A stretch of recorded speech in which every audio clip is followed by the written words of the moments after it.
আমাদের ছোটবেলা থেকে সবারই একটা স্বপ্ন থাকে, বড় হয়ে বিজনেসম্যান হব, বড় হয়ে একজন বড় নেতা হব, বড় হয়ে একটা কোম্পানির মালিক হব, কিংবা বড় হয়ে বড় একটা মানুষে পরিণত হব, যাতে মানুষ আমাদের একটা সম্মান করে আমি শত শত কোটি টাকার মালিক হতে পারি।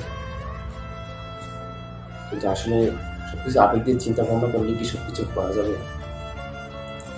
আপনি এই জিনিসগুলো তখনই করতে পারবেন যখন আপনি এই জিনিসগুলো নিয়ে স্বপ্ন দেখেন যে আমি এত কিছু হব, এত বিজনেসম্যান হব, একটা বড় অফিসার হব। তখন আপনাকে এটার জন্য কাজ করতে হবে যে যদি আপনি একটা বিজনেসম্যান হতে চান, তাহলে আপনি এটা হওয়ার জন্য আপনি কতটুকু কাজ করেছেন সেটা ডিপেন্ড করবে আপনার বিজনেসম্যান হওয়ার জন্য। কিন্তু আপনি কোনো কাজ করবেন না, আপনি আপনার মতো চলাফেরা করবেন, তাহলে কি আপনি একটা বিজনেসম্যান হয়ে যাবেন? আসলে সবকিছু আবেগ দিয়ে চিন্তা ভাবনা করলে হবে না, বিবেক দিয়ে চিন্তা ভাবনা করতে হবে। আমি বড় হয়ে কি হব, বড় হয়ে কিভাবে আমি সফলতা হব, সেটা ডিপেন্ড করে আপনার কাজের উপরে।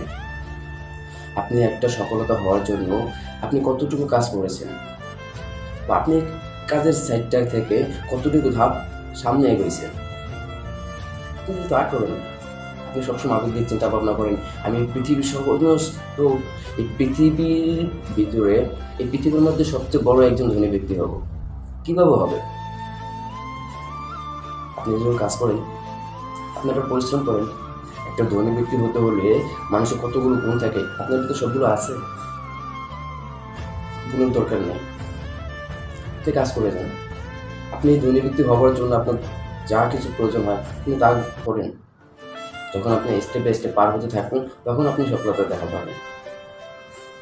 যদি আপনি এগুলো না করেন, আপনি যদি আবেগ দিয়ে চিন্তা ভাবনা করেন, তাহলে তো কখনো হবে না।